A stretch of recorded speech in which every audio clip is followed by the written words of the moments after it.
Hello, and welcome to another beginning woodworking class. Today we've got a quick and easy project you can complete in just a few hours with minimal tools and materials.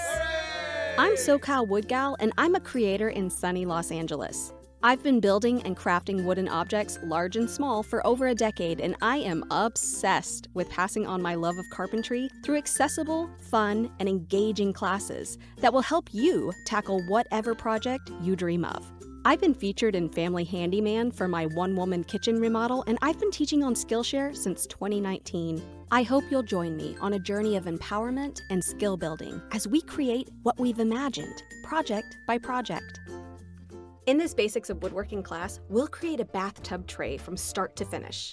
We'll cover an overview, design, materials and supplies needed, making our cuts, assembly, finishing, and final thoughts. This class is aimed at students with a beginning understanding of woodworking. Access and experience using tools is always helpful, but not required.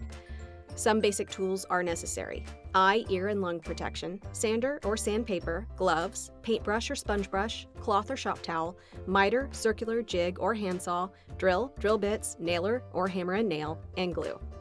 For our wood, we're using maple because it's available at the big box store and is one of the cheaper hardwoods and is moisture resistant. So, without further ado, let's get started.